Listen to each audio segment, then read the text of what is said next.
Welcome to Toffee TV. It is the Daily Extra here on Patreon. And we're talking about the young players. The players we're not allowed to sign anymore. Yeah. Which we'll talk about in a moment. The under-18s won at the weekend 10-0. Yeah. Which is good. It's impressive. The under-23s have been doing quite well, which is good. Which is good. Which is good. 16's doing very well as well. Well, they should be. Basically, They're stealing all the players from everywhere else.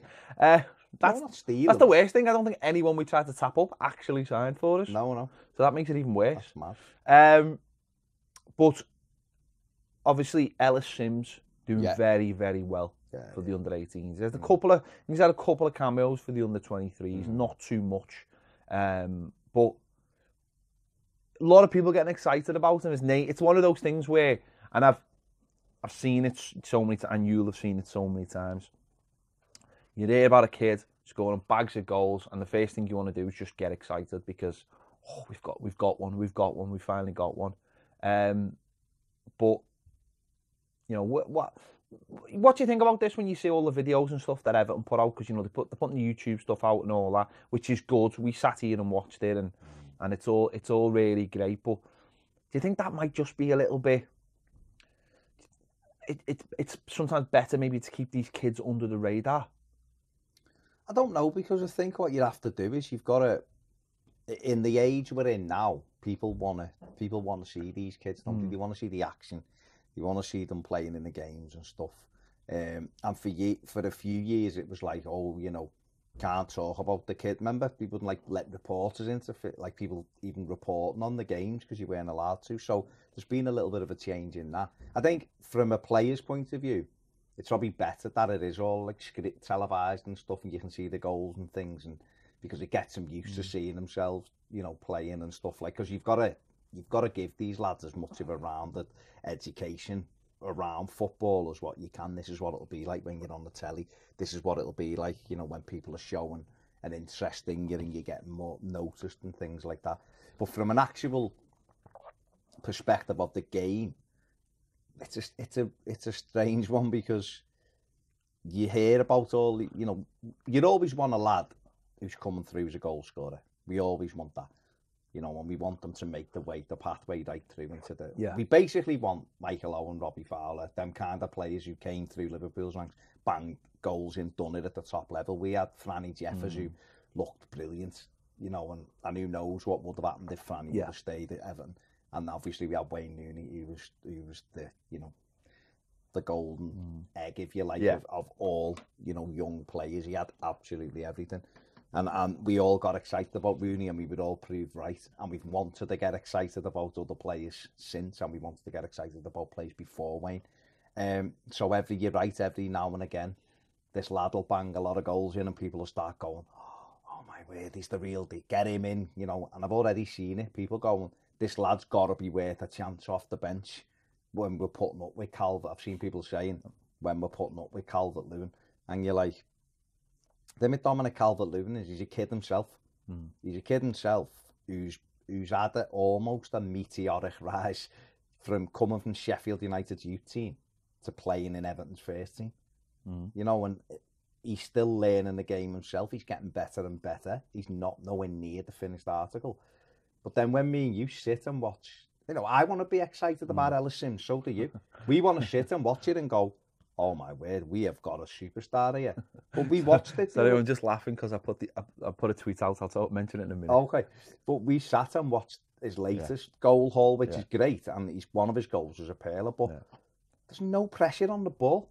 We watched that game of the under-18s against West Brom, and I wonder who I played against when I was 18, because I never, ever got any of that time or space. I had people down my throat as soon as I got the ball. I had people kicking me left, right and centre. It was physical. You were always worried that, you didn't want to do something because you were worried that it was going to go off and you were going to get it hiding or something. Do you know what I mean? It was a real physical battle. And I watched that video, and those lads could literally do what they wanted on the best surface possible. And it was just it was embarrassing. We've watched a couple of games here where they've won. I think the last one was 7-0 Newcastle, wasn't it? Yeah. And we were watching it and we were just like, what are the opposition doing? And that's not a slant against our lads and them scoring goals. But I did watch it and we both said it. The standard seemed really poor. Just like, it did seem really poor, didn't it? Like a real lack of physical intense. And that's what sort of, that's what makes me think not to get excited. And when I was talking about the tweet before, I actually put a tweet saying that, let's not all get excited about Ellis Sims. I've seen it loads of times, and he actually liked the tweet, but I didn't at him in it. That was the worst thing, and I was like, now I just feel like a dick. But I didn't at him in it. But I wasn't being like, I wasn't being. No, you weren't saying. I saw that. You weren't saying he was crap. No, you were just saying stop getting carried away. Let him just measure the expectations of. Let him develop himself. Yeah, let him. Don't all start, because that's the worst thing when you've got a kid that is there and there's a talk about him and it starts and you get, listen, it's not too bad at the moment because we're doing all right, but if we weren't doing okay, that's when there's that desperation. We've seen it sort of late last season and earlier this season with Fraser Hornby. Get him in the team. The lad that hardly played for the under-23s, and people were saying, get him in. He must be worth a look. And don't forget, he was a midfielder. Everton have only converted him in the last year to being a centre forward, and he's a big lad. I mean, I think that's promising that they've converted someone, because I always think if someone's converted someone, it's because they see something in them. Because if they didn't, they'd just go, "You're not good enough. We're letting you go." Well, he led the line at Limassol and was excellent, in terms of his touch and control and his strength. But he's another one, he hasn't had a go yet, and he's older. So we do have to temper. And you're absolutely right about the level. We watched it and the pair. I mean, I played youth football, played for Everton in that 11, played for Burnley, and I didn't get a second on the ball. And if you did, someone wrapped you. If you went past them, he just whacked you. And you'd play against Marine, and they weren't lads who were at clubs, so they made sure to give you the kicking whenever we're watching it. There's not a tackle gone in, and you're going. And that, while it's nice to have a bit more time on the ball because it encourages more skillful players, it's totally unlike. And you know what this is? It's not reality. This is the reason why Kieran Dowell has struggled when he's gone into the first. I think Tom Davies is a bit different because he likes a battle anyway. His game is neither. If it's a battle, he's sound, and if it isn't, he's still sound. And I think John Joe Kenny he likes a tackle and he's sound and all that. And probably why he'd look better, John Joe Kenny, is because it isn't physical. So when you've got someone who's physical, they stand out because the women's stuff. Kieran Dowell has wandered around the under-23s, which we've saw him. That left foot's beautiful. He's got everything in his locker, Kieran. We've seen it against Gormaria last week. At times, some of his stuff's brilliant, and then at other times, he disappears from the game. But he's been walking around a youth football pitch without people really getting stuck in and snapping him and letting him know that he's got to earn the right to play at any level. So when he stepped up to league football, the Premier League don't give you the second.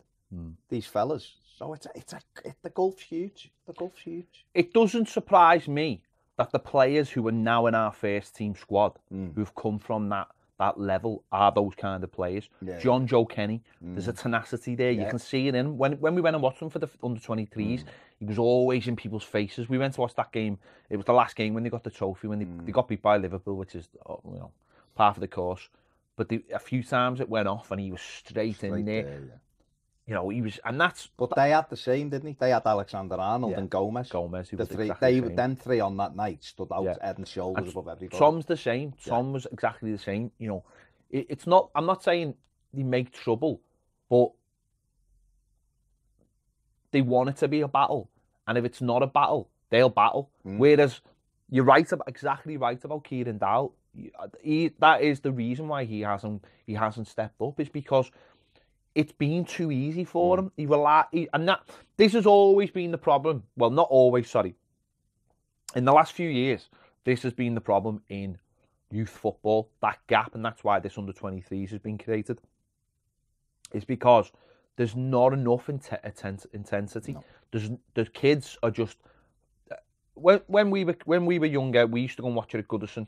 You know better because you were in. They had Everton reserves, that the A and B team, And there was a real, you had senior pros mixing with kids. Yeah. There was senior pros trying to fight to get back into the first team because there wasn't 7 on the bench. There was 1 on the bench, 2 on the bench. Everyone else played in the resis. There was a real hunger, and it drove those kids on. And you sink or swim. You know what I mean? I played against, when I was at Burnley, we played Liverpool at Melwood, and they had Nick Tanner, who played 30 odd games. He was marking me, kick shite out of me all day. They had Steve Harkness, they had Steve McManaman. They had players like that who'd all been in their first team. Mike Marsh played in Liverpool's first team, trying to get in. All of these lads that played in the first team were in and out. So they were playing on that side. We were an under-18 side, really. We just had kids. We had one lad who played in our first team called Graham Lancashire. Everyone else, we were all kids. We were all the same, 17, 18 years of age. We went there, they hammered us, because they did hammer us. They beat us 6-1, I think, or 7-1. They battered us. But it was a good game, and it was a physical game, and Marsh done a couple of our players, and when they done them back, he got up, shook their hand, he got on with it, because that's how you learn. I remember going and watching Steve McMahon at Melwood. I should have been playing in the game, and I wasn't, sub, and McMahon come back and played the game, and he played an hour, and a couple of our lads was trying to kick him, and they didn't get near him, because he was that good, and then, before he went off, he made sure he got one of the our with the cruncher, and it was like, yeah, don't try and do me because I'm too clever for you. And then, but them lads learned how to play that game. Nowadays, like we watched Kieran last week, he should have been all over that game. Adam O'Loughlin was, but it was just flashes. Tom Davis ran the game last week. And when people go, he's not good enough championship level player. Well, last week against Gormaria, Davis was alongside Sneijderlin. And I know which one I'd be picking on a Saturday, hence why the manager picks Davis over Sneijderlin, because he's a good player. And he stood out last week, didn't he? When Kieran was in and out. This is the problem. I mean, this is, I think, listen, it's by design, I think, as well. Don't get me wrong. It's not that they're like, it's not that they're sitting there going, understand. I think it's by design. It's a case of they want to let players play football, and obviously, and that's what we want with that. Listen, don't want it to go back to kids having to fight, but you've got to have that. The competitiveness. You've got to have that in. That's what we're saying. We're saying that you've got to have that inner desire, because if you don't, if you do get that chance to step up, you're not going to be able to take it, because you're not going to be too used to the game. And I think that's where where people going back to what we were originally talking about with the young lad. You need to see what he's got temperament wise. That means going into the under 23s where it'll be a little bit tougher. But does he fight, or is he? See, it's great if he's scoring 4, 5 hat-tricks, whatever.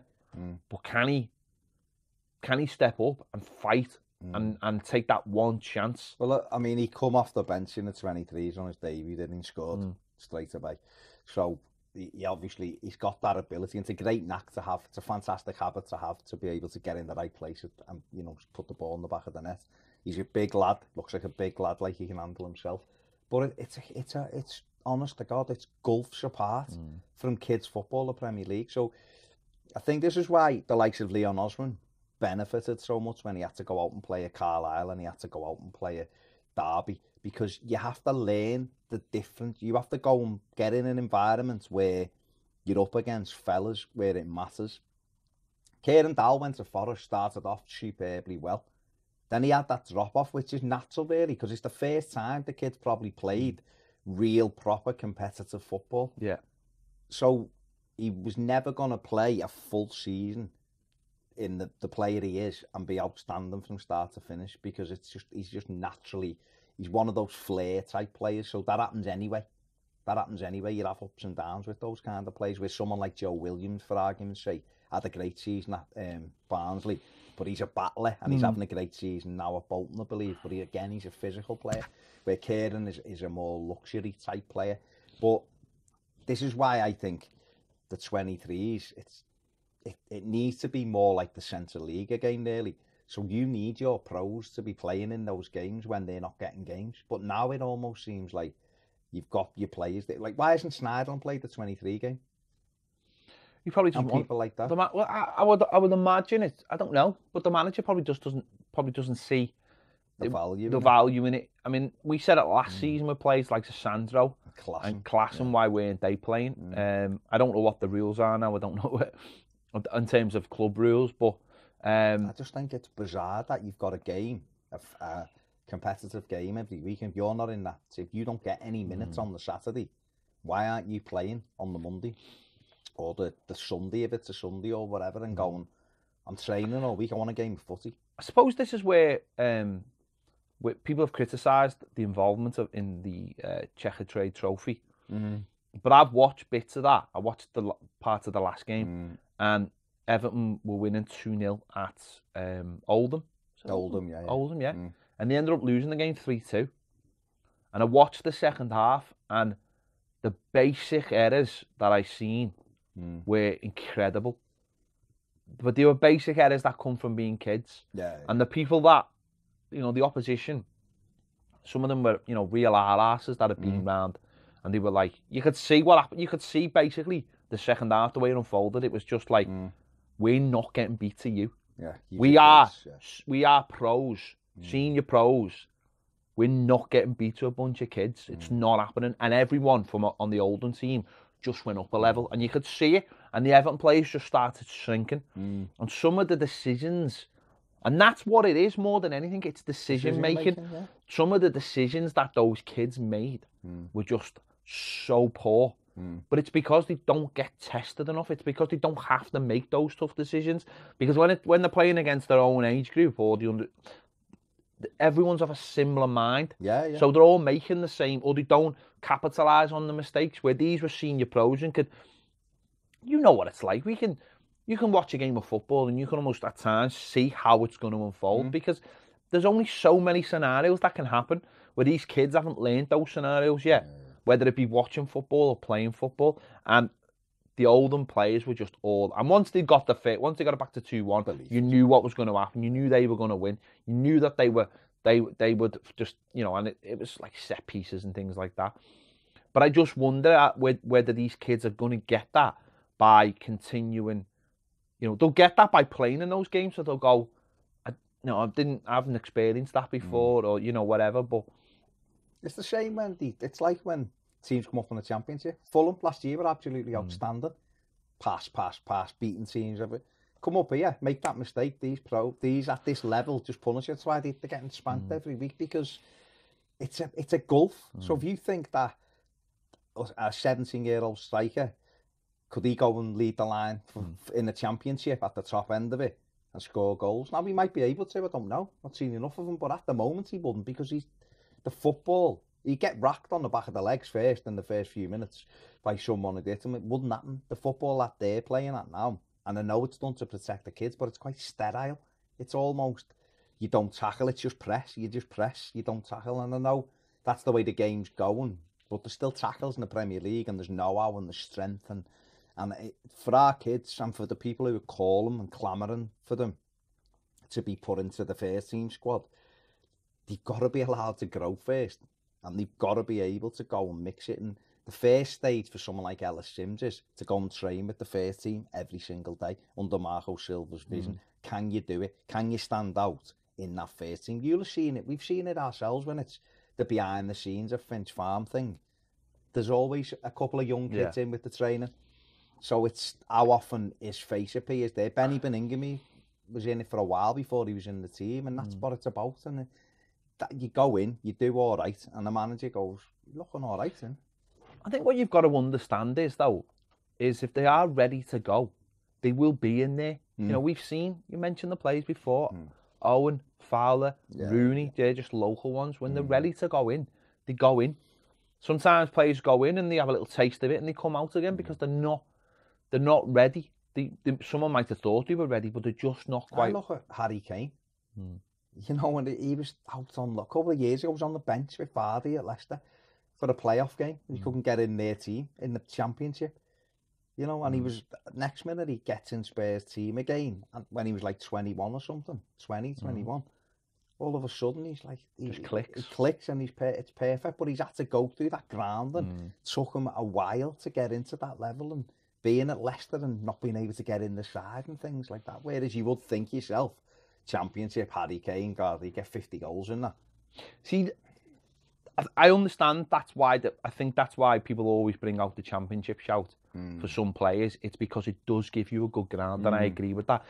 But it's different from, it's why I don't necessarily agree that someone like Dominic Calvert-Lewin should go there, because I actually think he's got that grounding already, being at Sheffield United. He's used to. There's no real issue with someone like that, Dominic Calvert-Lewin getting kicked or anything like that. It's the other side of the game. It's the finesse side of the game, and I don't think he can achieve that in the champ. I know we disagree on that, and I don't really want to go over that again. But that's what I'm saying. I think some players need to go to the Championship because they need that grounding. I think Kieran Dowell definitely needs either another stint in the Championship, or maybe Germany, or maybe a lower league, a lower Premier League. He needs games. The problem you've got, sorry, just to go back over it, but the problem you've got with someone like Kieran Dowell is, it's where you let him make the mistakes. So is he benefiting every day training with our first team? Yeah. But then when he gets his chance in the team, can he make that transition from the training ground onto the pitch and affect the game? He didn't last week. There was little flashes, and you went to see he's got that ability. Then he disappeared again, and you go, this is Gore Maria. With someone like Niasse come on, who people rip and say he's terrible. He caused havoc in half an hour, scored. And that for me is the difference between, I'll always say, your Dominic Calvert-Lewin and your Tom Davies is, they've got the nous. They know how to play in the Premier League. There's a difference between knowing how to play in the Premier League and actually having the quality.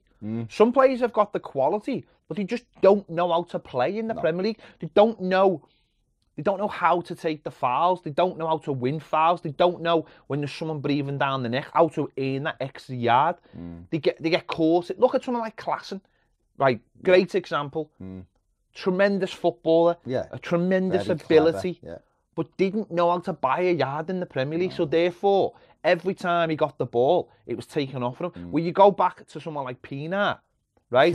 Tremendous footballer, of course, but by God, could that lad just win himself a foul or get himself a yard of pace? And that's the difference. Are players capable of doing that?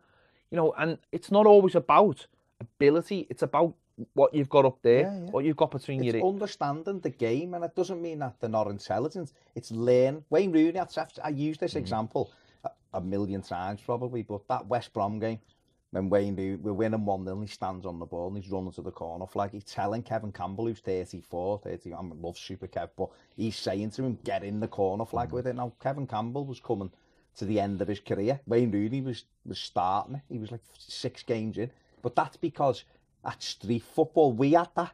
At 14 and 15, go to the keeper, get in the corner flag. I remember doing that for the school team. All it mattered was winning. To the corner flag, winning the game. Holding, put my foot on the ball in the corner flag, and someone gets pissed off, boots you up the arse, and you get a free kick. You get up, you wink at them, and jog away. I remember being in a game where I was on the wing, and I'd run into the box, and I think we were winning like 2-1 or 3-1, and I'd run into the box. And I was actually almost one-on-one with the keeper, and a defender come across me. Instead of trying to take him on, I turn round and run to the corner flag. Because I was like, well, I'll keep it, I'll keep it. I'll lose the ball. Because that's why Wayne Rooney got in the team, not only because he was really good footballer, because he had that nous. And I think, going back to someone like, Ellis Sims, he might have all the ability in the world to put the ball in the top corner. But the other side of it is, he's 6 foot odd. He's a big lad. He's bigger than a lot of the people he's playing against. He bosses them. But when if he gets a chance in the Premier League, everyone's that size. We had, what was the other kid's name? Brewster. Delay Brewster, he was a big lad as well. Scoring goals, went to that Dallas Cup and scored a few goals, didn't he? Looked the real thing. Went on loan to Southport. For a start, that's alarm bells. Didn't do a tap for them. Just didn't. I think he got injured one of his first games. I think he scored on his first game, and that was it. He got an injury, and he went somewhere else. He's dropped. He's very low down, and that's the other thing when a lot of these players. Courtney Doofus was the same. Courtney Doofus was a unit. He was a big, strong lad, centre forward. Nowhere, and yet Everton in the 23s, they play him all the time. But Dominic Calvert-Lewin would get in the first team because Dominic Calvert-Lewin had more awareness more now. Like you watch Dom, look at the penalty at Anfield. It was a penalty. I still maintain 100% it was a penalty because there was no reason. But he made it a penalty. But he made it because he was clever. Fulham the other week, when he gets put through, you know, he makes sure he gets across and makes sure he has to deal with him. Penalty, you know, he's got that cleverness about him. What he lacks, a little bit of precision with his finish, a little bit of calmness at times. He makes up for with his running. Now, lately, I don't think he's working as hard when he's on the pitch as what he used to. And I don't know whether that's off the manager or whether he just needs to step that back up. But he's got the cleverness and the awareness. He's been playing in the Premier League for 2 years now because he got himself in. He came on against Arsenal that night. Yeah. And literally he's been in our first team squad ever since. So that's what, like Ellis Sims, this kid might, don't forget, we haven't seen enough of him, have we? We've just seen the highlights and stuff. So this kid might have all of that, and it's great if he has. But I think some people just need to go, just because he's banged. I mean, he's got 21 goals in 11 games, which is brilliant. Let him end up with 60 or 70 goals at that level, and then I'm quite sure Marco Silva will go, let's have a look at you next summer. But David Unsworth will want him first. And that's the natural path. And Unsy knows the path, doesn't he? That's the natural path. Get into the under-23, start doing it there, and work your way up. But I know it's not too bad, and I know there's not a massive clamour for him. But I mean, listen, it's great to see him scoring those goals, but let these kids just find their own way, because if you put too much expectations on them, then. Well, we want them to develop, don't we? We want them to keep doing well, and it's great that people want to see our players in the first team. But just remember how they treat Dominic Calvert-Lewin or people like that who've stepped up, Tom Davies. So you've got to leave it be. And you know, those kids now for a couple of years are going to get. I doubt many are going to get released in the next couple of years. I'm sure still players will get released, but if you can't sign kids now, then there's. But I think the thing about it is we've got a lot of our kids on contracts anyway, in terms of whether it's schoolboy forms or apprenticeship for, you know, scholars and people who've been promised scholarships and all that. They obviously can all sign because they're already under Everton. It's just we can't go and poach people or get kids from other clubs. It's for 18 months. To be honest, I don't think it'll affect us that much anyway. No, but it's obviously, and I think, and it's gone out there. I mean, let's be honest though, everybody does it, by the way. Oh yeah, Everton have just been caught. We've just been caught most punishment. But what I would say as well though is that from what it sounds like is what's gone on before wouldn't be going on anyway now, because Brands has ripped it all up and he's starting again. A lot of people have. Everton did their own internal review, and I think Everton actually shot themselves to the Premier League, didn't he? I think they just admit I think the meeting, they said Premier League said it was 1, and I think Everton went no, it wasn't 1, it was 3. Everton actually came out, I'm sure they did, and said, listen, it was more, and we're dealing with it internally, and the fella's is suspended, and Brands is. But I think the thing with, I mean, this can't all fall on. I mean, it's Martin Walls and there's names being bumped. They can't all fall on Martin Walls, and there's more people involved in that. Of course there is, but the lad also just wants the best players for Everton. So it's obviously, if other teams are doing it, you probably try to do the same. But Marcel Brands won't be having that, and we hope, and it'll be sorted so the point that people will want to come here anyway. We won't need to. It'll be I need to get to Everton because that's my pathways. But it is what it is. But I mean, it's all going at you 23s, young, the 18s, the 16s. They're all flying. Yeah. So long may it continue. There you go. We just need, I suppose, just tougher games. Well, you can only beat what's in front of you, can't you, I suppose? To be fair, they did get beaten at Derby a couple of weeks ago, didn't they? I think 3-1 or 4-3. 4-3. Got they it back scored to in the last 3-3, minute, didn't he? And what a surprise! He scored in that as well, didn't he? Yeah, of course he did. Get him in. There you have it. Yeah. There you have it. Listen, if you've watched any of it, let us know. If you regularly watch it, let us know. If you regularly watched it and you want to come in here and have a chat about it, we'd love that. We don't see enough of it to really, get deep into it. But if there's anyone out there who does and fancies coming in and having some regular chats with us about it, we'd love to have you on the show, because I know people out there love listening to about it, because not enough people get to see it. So let us know your thoughts in the comments. Thanks for watching, and we'll see you later.